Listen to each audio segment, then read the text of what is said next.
Hey besties, it's Sarah. Today we're going to be embarking on a reading challenge that literally not a single soul asked me to do. I came up with this weird idea earlier last year. I was thinking to myself, I need to walk more. What if I did a vlog where I could not read books unless I was walking? And because I'm an audiobook bitch, this is very doable because I can just listen to my audiobook while I'm walking. I am not allowed to listen to my books unless I am moving my feet in some way, whether that be walking on my treadmill in my office or walking my dog. I have to be moving in order to be reading. I had put off this idea for so long that we basically got to the end of the year and I was like, what if I made this a New Year's resolution thing? Because I have been feeling my sedentary lifestyle, my body hurts and everything is stiff, and I'm getting further into my 30s. Like, I'm literally going to be 32 this month. And I also thought to myself, what if we made this even more complicated? Because I am currently doing a readathon with my patrons called the Reading Rainbow Readathon. And basically the idea is that for this whole week, we will be reading books that make up the rainbow. And so I actually do have the physical books with me. So I have them all here and they make a rainbow. Reading 6 books in the amount of time that I'm going to do this challenge is a lot. The readathon technically goes from January 1st today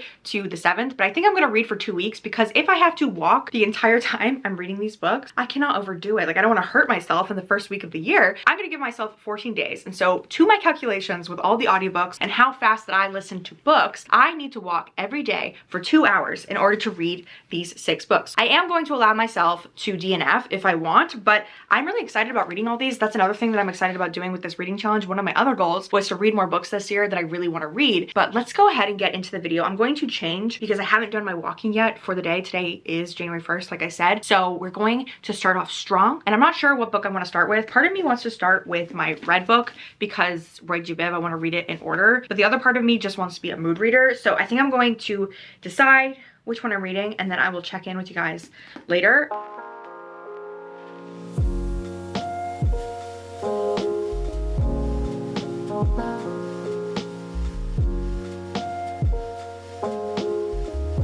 Okay, because of who I am as a person, I did end up starting with the red book because I just could not bring myself to read the colors out of order, and I walked Billy for an hour. I will say I am very upset with myself for not realizing that I should download an app that tracks my outdoor walking until I was already like 20 minutes into the walk. So that app basically told me that I had walked for 45 minutes and I did 1.86 miles, but I had already been walking for like 20 minutes or so. So I think in total I probably did like 2 miles-ish. So I am proud of myself because that's basically like 2 miles per hour. Is that slow for most people? Yes. And did I want to do a full 2 hours today? Also yes, but I have to work myself up to it because my calves and lower back were like really hurting. Like, I don't think my body like really understood what we were doing. It was like, why are we walking? But I'm not going to push myself much more today because it's getting late and I need to edit some videos to upload on my channel. So let's just talk about what I've been thinking of Hench so far. So Hench is actually a reread for me. This is a book that I read, I believe, in 2021 and I absolutely loved it. I put it on my favorites list that year. January is my birthday month. So for the BFF book club for my Patreon,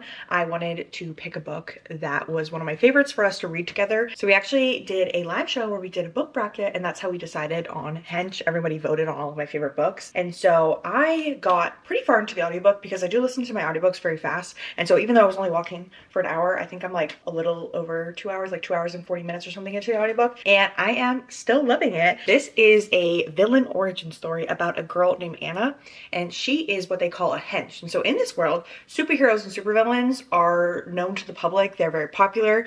And so you can actually be a henchman for a supervillain. Like, there is a temp agency that you can go through. And so she goes to work for this guy named Electric Eel. And normally she does data entry for him. But one day he needs some people to be on camera when he's going to do this like nefarious plan where he like kidnaps the mayor's son. So she goes to the scene of the crime. And while they are doing this whole thing that's like live on television, Super Collider, one of these superheroes, shows up and he ends up wreaking havoc on everything as he's trying to beat the supervillain. And she gets very, very seriously injured. Like, her whole leg is destroyed. She just left the hospital where I'm at in the book and now she's kind of sitting home alone, like not really sure what to do with her time, and she starts like looking into Super Collider and trying to find out if he has harmed other people. And so this is kind of the origins of her becoming a villain. As we get further into this book, I will be sure not to share spoilers because I have read this before, so all of this is very familiar to me and I don't want to overshare. But if you are interested in all of my thoughts, I always do a spoiler vlog on my Patreon for my book club. But yeah, those are my updates for today. I'm not going to walk much longer, and so therefore I'm not going to read more of this because I can't. I'm not allowed to. That's against the rules.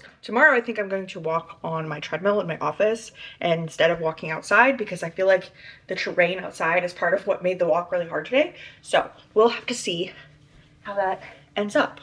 I've been wondering about you. They said that just one look and I'd get caught too. All right, besties, I did the full 2 hours today and I ended up walking 3.8 miles. I split it up between doing most of it on my treadmill, like I did an hour and a half on my treadmill, and then I had to take Billy for a WALK. She's right there, so I can't say the word. But I split it up that way because I still have to do that for her every day. I feel pretty accomplished today, and I got pretty far in hench, and I'm still loving it. I will say not walking the full 2 hours yesterday kind of set me back a little bit on this TBR. Now I still have like 3 hours left of the audiobook, and so even if I walk 2 hours tomorrow, it's just putting me off a little bit, which is fine. I definitely can make it up later. It's funny because I feel like I'm acting as if this reading challenge is something that someone else is putting me up to, as if I didn't just make it up. But I really don't want to break the rules even if I made them up, because I really am committed to things. I know it's weird and crazy. I also don't necessarily have to read all 6 books, but I really want to read all the colors in the rainbow because of my readathon. I don't know, I'm just a difficult person to please, even to myself. That's my update for today. I think as we go through the vlog, I'm going to add up how many miles I've walked. So in total, I have walked 5.8 miles. Okay, besties, yesterday I finished hench and I went on my little walkie walk. I did a combo of both walking outside and then also walking inside on my treadmill because my dog Billy does need to go on a walk every day. So I've been doing this a lot actually, where I've been combining the two things. I did 1.09 miles outside and then exactly 3 miles inside, totaling 4.09 miles. So I'm gonna put the counter on the screen that says how many miles I've walked so far, because I have not done that math. I'm simply a girl, and the only math that I know is girl math. My final thoughts on hench still haven't changed. It's still a 5-star read for me. I will say though that I don't think that this was the right book for this challenge, because I feel like what makes this challenge exciting in theory is that if you haven't read a book, you're gonna really want to read it, and so you'd have to keep walking in order to read. But because this was a reread, I found myself really dreading the walks, and so I do think that the rest of the books are going to go a lot better. At the end of the day, I still really enjoyed this book, but I feel like it was a little bit affected by the challenge and the walking. A lot of my patrons actually use this for their read book as well, so quite a few of them have been making their way through this. Some people have been liking it, some people have been disliking it. What's kind of funny is that a lot of my patrons are Gen Z. I don't know how this happened, but my subscriber base is now primarily Gen Z. Sometimes I think that you guys might think that I'm also Gen Z, but I'm actually about to be 32 years old, which is funny, but I feel like my patrons like keep me young. Like sometimes they teach me about certain memes or emojis. Like there's a couple of times that they've used an emoji in a way that I did not recognize, and I was like, I feel like this is a sign that I'm getting older. I'm also not on TikTok anymore. I deleted TikTok in September, so I feel very out of the loop. What's funny about this is one of my favorite things about this book is the writing style. I feel like the writing style is like really conversational, it's really fun, but one of my patrons legitimately wrote in the chat, the humor is absolutely grating to me. It's legit making me cringe, and it's like the bad millennial flavor of jokes half the time, when I had literally just filmed this vlog clip. I also kind of forgot how chatty and conversational the writing style is, and I really like it because I like Anna's POV, I like her character voice. The one last thing that I will leave you with is that I think that you would like this if you like the show The Boys on Amazon Prime. It has a very similar plot because superheroes are evil in this and they're trying to take them down. So if you've been looking for The Boys in book form, then I definitely think that you should pick this up. Okay, besties, I have some good news and I have some bad news. We'll start with the good news first. Yesterday, I did walk on my treadmill inside, and I ended up walking 2.29 miles. The bad news is that I have decided to DNF, Never Fall for Your Fiancé. I'm very sorry to whoever recommended this to me, because this was one of the books that people told me I should read when I did my 5-star audit, because I mentioned I liked Regency romance. This unfortunately was not giving, and like I said in the intro, I do want to allow myself to DNF more this year. I'm trying to love myself. Also, just in general, I'm trying to be in my lover era. I know that that's difficult for me, like, you know that I'm a hater to my core, but I just want to love more this year. The premise is that we have this Earl, and for years his mother has been trying to set him up with a wife, but she lives all the way in America. So in order to get her off his back, he started writing her letters telling her that he had a fiance named Minerva, and one day she's like, hey, I'm gonna come back to London, like, can I meet this fiance that you've been telling me about? And he's like, oh fuck, what am I gonna do? And so he is walking around town and he runs into this girl who's kind of down on her luck. She's in an argument with someone and he saves her, and she is a common woman woman. Like, she's not nobility or anything, she's from the working class, and he finds out that her name is Minerva, and he's like, what if you posed as my fiance? And it'll be a little bit of like a fake dating situation. I guess back then it wouldn't really be a fake dating thing if you were pretending to be someone's fiance, but you know what I mean, like the Regency version of that. And so the concept sounds like something I would like, but the execution was just kind of slow. It took a long time for her to even end up at his estate. And when she did go there, in those 100 and something pages I was reading, all that really happened is that she and her sisters were like prepping their lie for when his mom arrived. And so, I don't know, I just kind of wish it was going to go a little bit faster. And it's a little bit long for Regency romance. Like, I think this is like 350 pages. And I've said this before, but I just don't feel like romance books need to be 350 pages. Like, that's giving the beginnings of a fantasy book. Also, my last thought on this is that whoever decided the romance cartoon covers that are from contemporary romance should now be brought into Regency romance, should be brought out into the town square and hung for their crimes. I'm keeping it time period appropriate by saying that. I just want us to brainstorm new ways to do romance covers, because this is not giving. This looks so bad. This looks like a girl got Procreate on her iPad and she's scamming you all on Etsy. Like, that's what this is giving.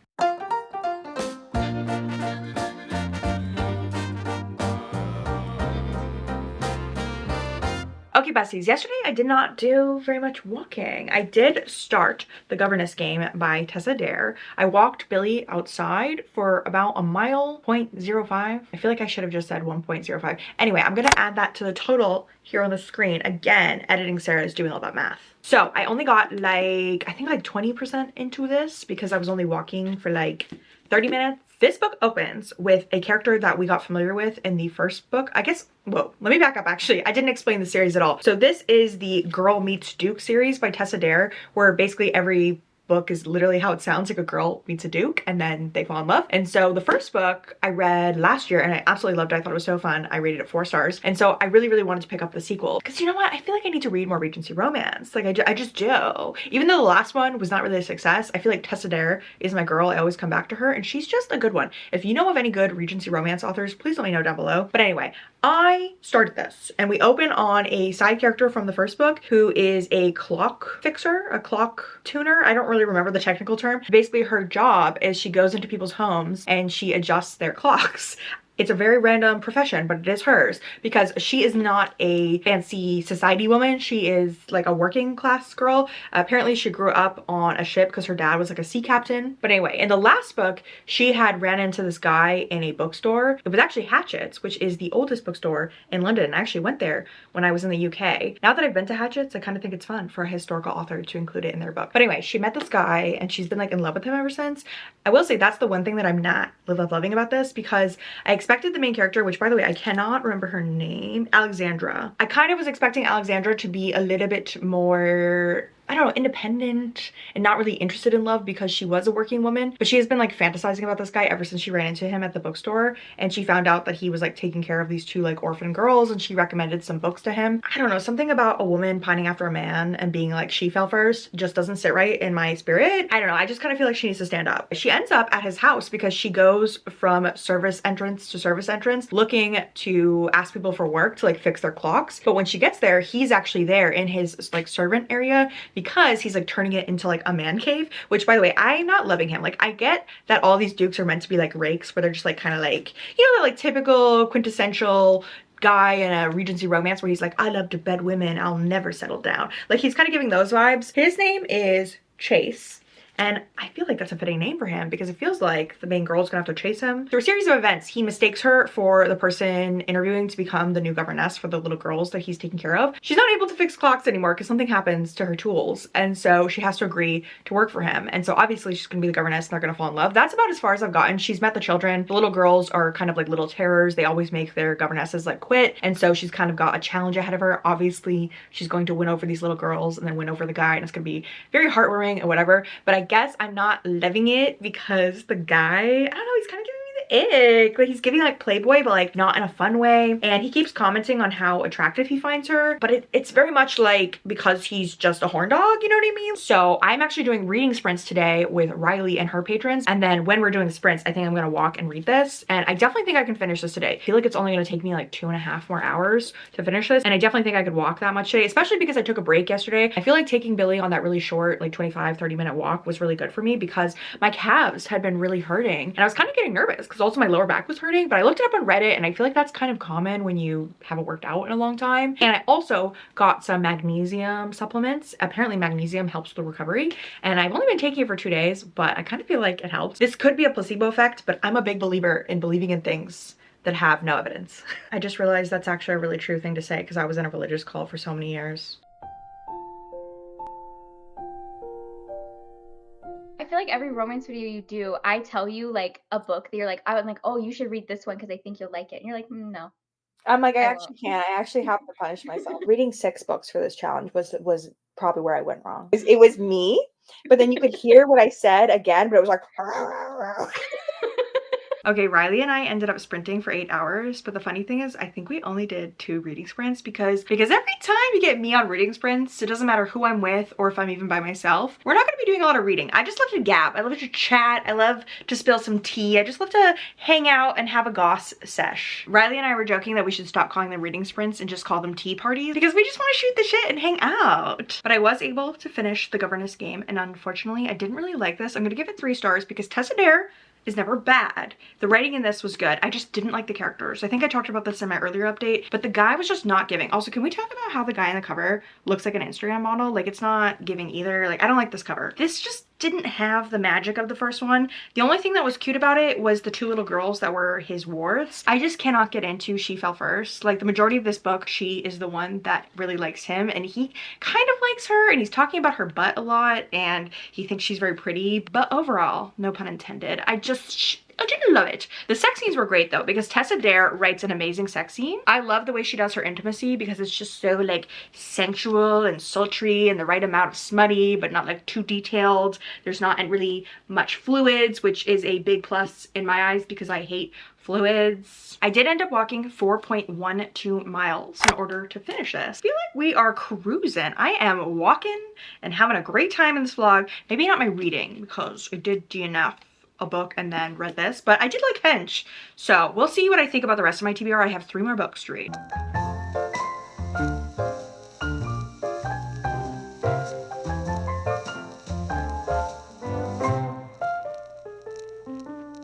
Okay, besties, it's been a few days since I last updated you, but on Monday and Tuesday, I spent a little time reading One True Loves by Taylor Jenkins Reid, and I have horrible news. I absolutely hated this book.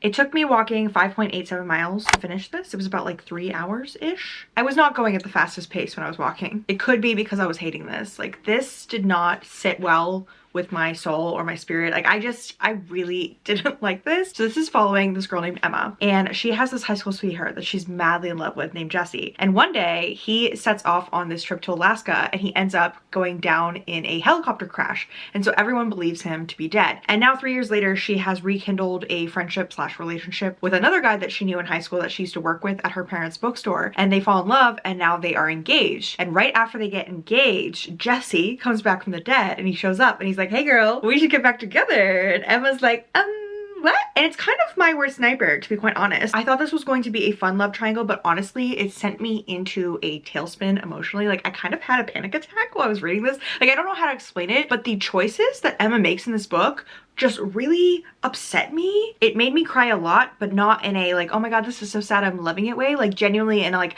I am so anxious. I've never had this reaction to a book before, but I legitimately was like sobbing at one point because of how anxious this book made me. I don't know. After I finished it, I had to go find my boyfriend Aaron so that he could comfort me because I was like, what did I just read? It was so stressful to me. And initially I wanted to rate it 3 stars because I was like, okay, the writing wasn't bad, Julia Whalen's narration wasn't bad, but then I had to accept that I did not like the plotting of this book. I did not like the execution. I didn't like anything about this. I didn't like the characters. I didn't like either of the men. It seemed like both of the men thought they had ownership over Emma, and she was just kind of caught in the middle, but she also did a lot of things that I was like, girlie, why are you doing that? But it just, I don't know, there was something about this that I just didn't like, and I don't really understand why so many people have cited this as one of their favorite Taylor Jenkins Reid's like back backlist books. The reason I wanted to pick it up is because I've seen it on so many booktubers favorites lists the last couple of years. Like I feel like this really made a comeback, and I think it should stay in the past. I think that Taylor Jenkins Reid wrote this in like 2014 or something like that. I think we should keep it there because I really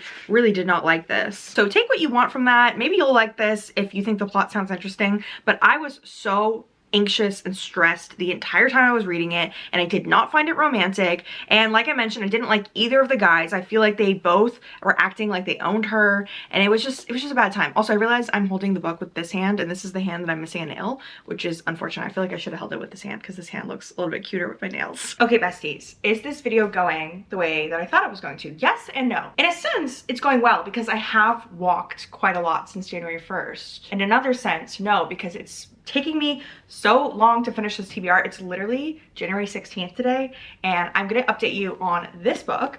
I recently finished it, and I have some interesting news that's a little bit disappointing, but also, I don't know. So basically, I did finish it, but I kind of soft DNF'd in the sense of the challenge. So I walked 3.01 miles while I was reading this, but that did not get me through the whole thing. Like, it's a little long, right? So I think I did like 2 hours on the treadmill and also walking Billy outside.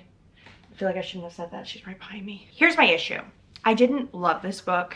I ultimately am going to be giving it 3 stars. It just didn't hold my attention. So basically, this is about a bunch of female pirates. So all the people who are pirates drive houses instead of ships, and there's some sort of like incantation that makes your house levitate.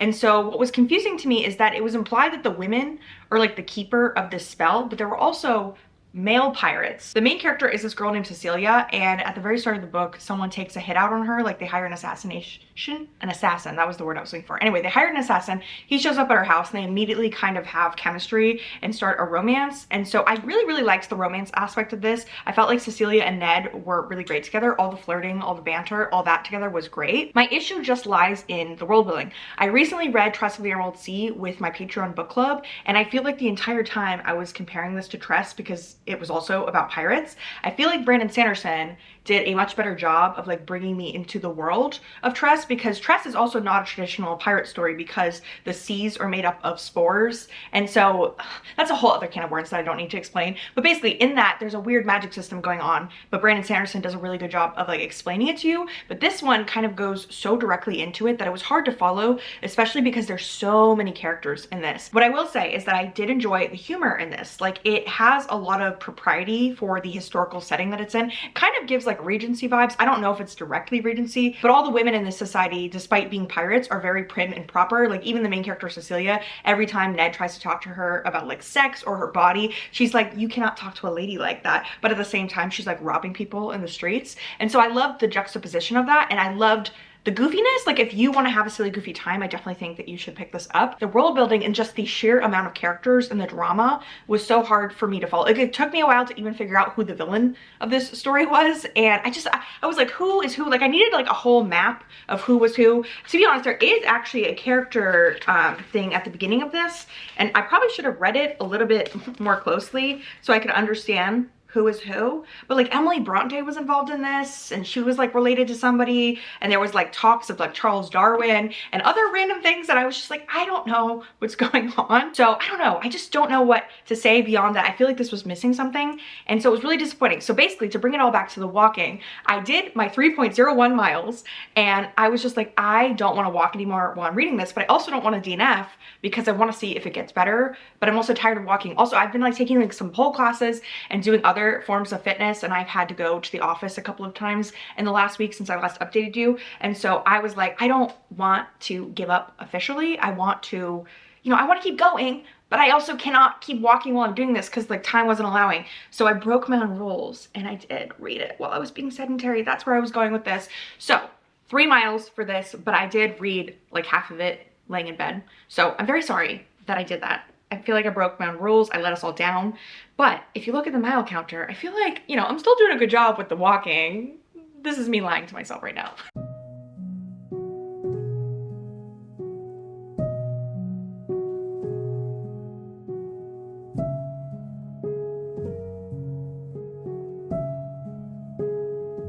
Billy and I are at the park. It might be a little bit noisy. I don't know. I just thought it was very like aesthetic to film this update, but I did indeed finish The Wallflower Wager by Tessa Dare. I loved this so much more than the governess game. The governess game was not giving. This is definitely what I expect from Tessa Dare. This is following our main character Penny, and she is of like a noble family, but she doesn't have any prospects, and she kind of just is recluse because she loves to collect pets that are in need. So she has a lot of kittens and goats, and she has like a bull in her backyard, and she kind of has some little menagerie of pets. And this guy moves in next door, and he is new money. So he bought from the recent nobility, and he is doing construction on his house. So he comes to town because he wants to be like basically the house flipper. And after he flips the house, he intends on selling it.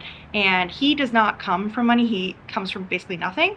And they start a romance, and it is so cute. I love all the little pets. They're so adorable. I love an animal companion.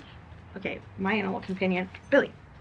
There's a dog that just went by. My animal companion's trying to run away.